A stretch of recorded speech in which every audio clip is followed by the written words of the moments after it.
together? One does not live on bread alone, but on every word that comes forth from the mouth of God.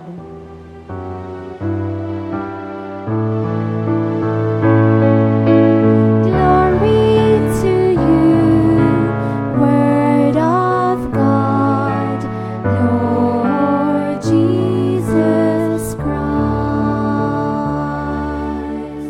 The Lord be with you. And with your spirit. A reading from the Holy Gospel according to Matthew. Glory to you, O Lord. Jesus said to his disciples, in praying, "Do not babble like the pagans who think that they will be heard because of their many words. Do not be like them.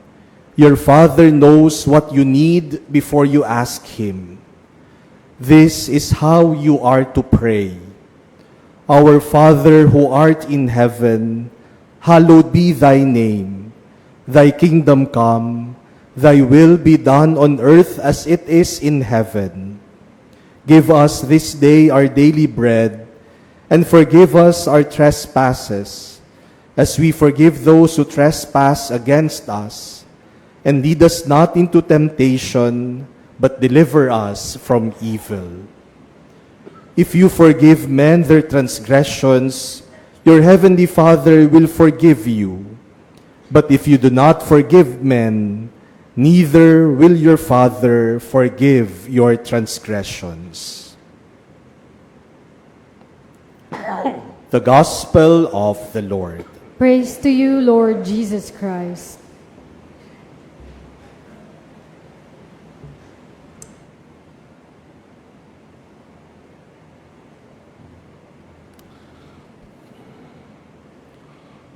What do we think whenever we pray the Lord's Prayer? What do we really want to happen whenever we pray the Our Father? Magandang gabi po sa inyong lahat. It's my first time po to preside the Mass dito po sa chapel, dito sa SM Makati. And I know every one of us came from work maybe, or school maybe, or from malling maybe. We came from different places. We have our own unique conditions or situations. Can we now bless each other? Can we just bless one another? Pwede ba sabihin po natin sa katabi natin, God bless you.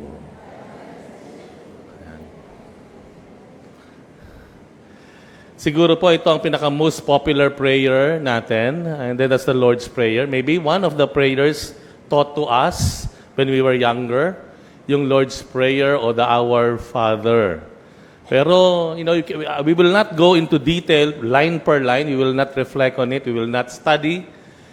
We'll just have a couple of insights from the Lord's Prayer. As we all know, this was taught by Jesus to the people, comparing it to what the Gentiles would do in their prayers, babbling words, perhaps to gain the attention of God, to win favor for God. But Jesus faced them and just simply taught them the prayer, the Lord's Prayer as we all know it. And the first thing that we would like to reflect on is that our knowledge of God determines or speaks of how we should look at ourselves. Our understanding of who God is speaks to us how we look and understand ourselves. Why do I say this? What's the first line? What the first line of the Lord's Prayer? What are the first words of the Lord's Prayer? Our Father. Why our Father? Ano kaya ibig sabihin ng Panginoon? That the Lord maybe is telling us, that's the first thing that we have to realize. Who God is. Yes, God is the most powerful, supreme being in the universe, but He is a Father. And teaching God as a Father means that we are children. His beloved children, tayo mga minamahal na anak ng Diyos. Napakahalaga po nun. That tells to us a lot of things. when we understand and when we realize and deeply appreciated the fatherhood of God to us. Napakahalaga po nun. Because if that is so clear to us, we can overcome a lot of difficulties in life. Because being God as a father and we as beloved children is more than our titles. More than the titles prefix in our names or suffix in our names. It's more than the position that you hold in your company. Being a children or a beloved child of God is worth more than the amount of salary you earn a month. It's more than the number of employees under your supervision. It's more than the position that you hold. It's more than that because you are the beloved child of God. And that encompasses and surpasses everything. Importante po iyon. Whenever you are ridiculed, embarrassed, nothing in this world can bring you down if it is clear to us that we are, in the very deepest sense, is a beloved child of God. Alam po ninyo, ang mga deboto po ng mahal na poong Jesus Nazareno, when they got to know God as a Father, Jesus as a loving Savior, that gave them a very clear identity of who they are. Kaya maraming conversions na nangyayari sa mga deboto ng mahal na poong Jesus Nazareno. I know it. At least for 1 year, I've witnessed, I've heard, I've met a lot of devotos in Quiapo, the hijos, that they have all varying stories of conversion. But that all started when they get to meet Jesus Nazareno in the liturgy or in the church, in the activities of Quiapo. Yun po ang naging simula. That sparked it all. Yung conversion nila. It has become clear to them, nas naging confident sila. Nagkaroon sila ng self-value. Because they became to know God as a very loving Father in the person of Jesus who sacrificed Himself for each of us. Nabash na po ba kayo? Sino po dito nabash na? Online. Hindi pa po? Iinggitin ko kayo. Monsignor Reggie, I'm sure, no? He had his own share of bashing. Lalo kaming mga pare, favorite po kaming subject. Do you remember the January 9 fiesta po? Just January 9. Okay? The longest ever trastasyon o prosesyon in Quiapo. And that's how long? 30 hours? For 59 minutes and 10 seconds? Almost 31 hours. A lot happened during that 31 hours, as you know it. Maybe some of you have seen some of the interviews, and maybe some of you, or if not most of you, saw a lot of bashing sa akin. I've never bashed that much on my 24 years as a priest. Ito na po yung rurok ng aking career. But guess what? I tell you this. With God's grace, I am not affected, even a bit of it. God's grace. And maybe I attributed it to how God has introduced Himself so much to me. That God has proved to me how He has been a very loving God to me. That God is so accepting of me, even in my mistakes. Kaya nga po, I thank God. I thank for the bashers because I was able to somehow measure myself. And because of that, I was able to see the grace of God being shown to me. Ang dali lang pala. Kaya pala. Especially if you know that more than the words you receive, the more than the criticisms, all these words thrown out to you are nothing. because you know, and it's clear to you, you are a beloved son of God. You are a forgiven sinner. You are claimed by God unconditionally, regardless of who you are. Mahal ka ng Diyos eh. Ano pa ba mas importante sa lahat? Mahal ako ng Diyos. Pinatawad ako ng Diyos. God claims me as His own. And therefore, nothing matters in this world.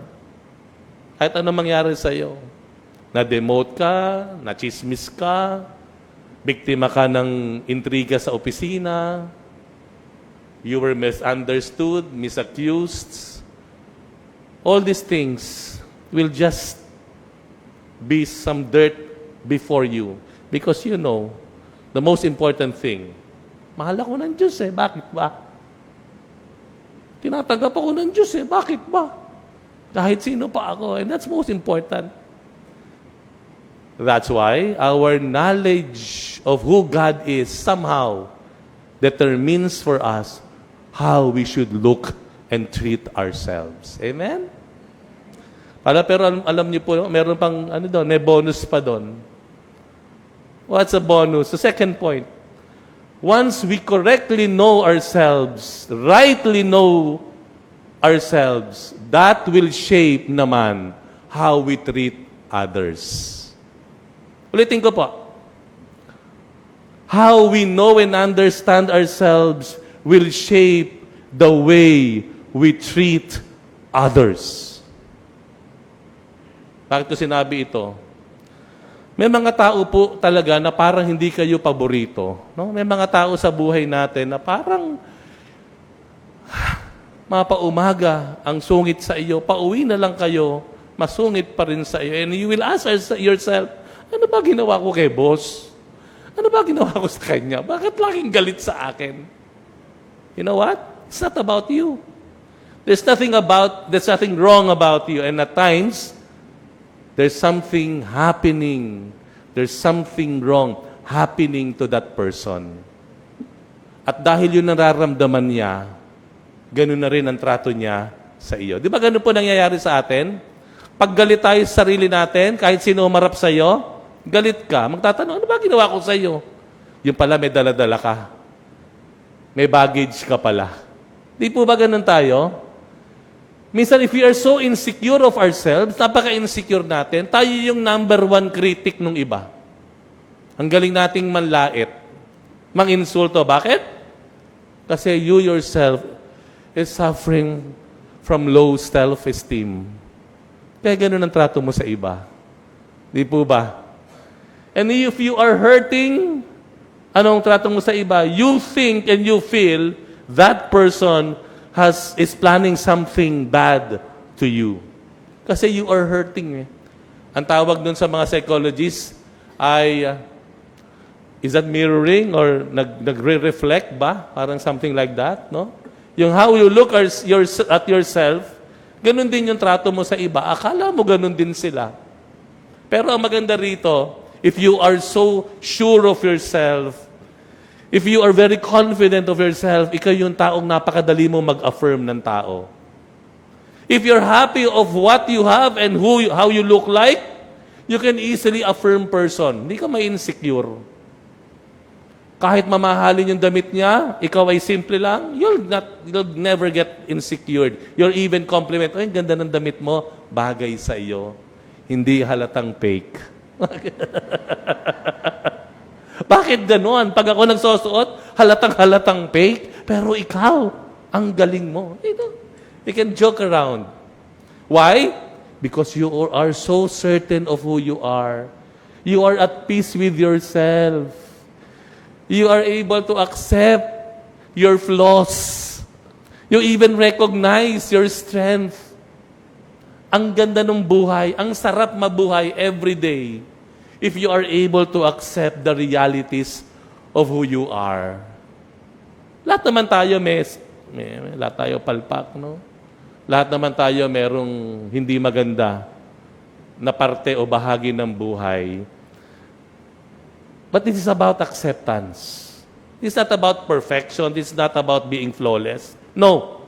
It is something that we are able to appreciate our own flaws. We are able to accept our own weaknesses. And we are able to appreciate the gifts that God has bestowed us with. Ganun po yun. And therefore, ano mangyayari? Mangyayari doon, you relate very well with others.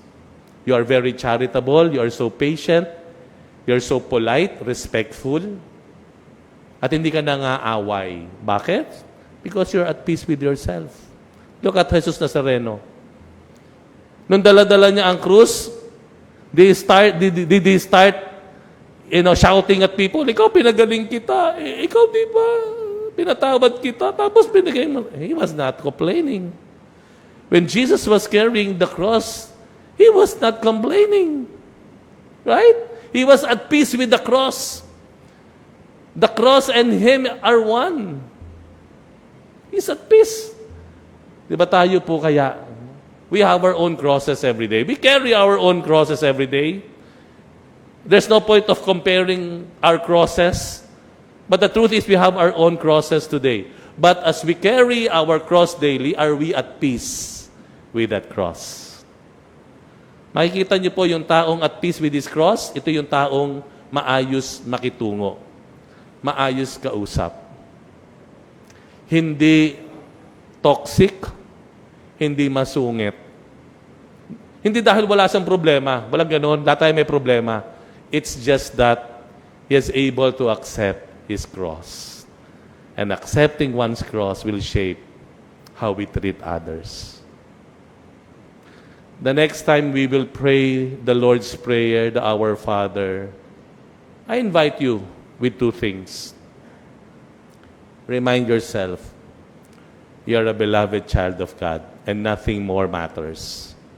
Number two, pray that you are able to be at peace with that so that you will be at peace on how you relate with others and with the world.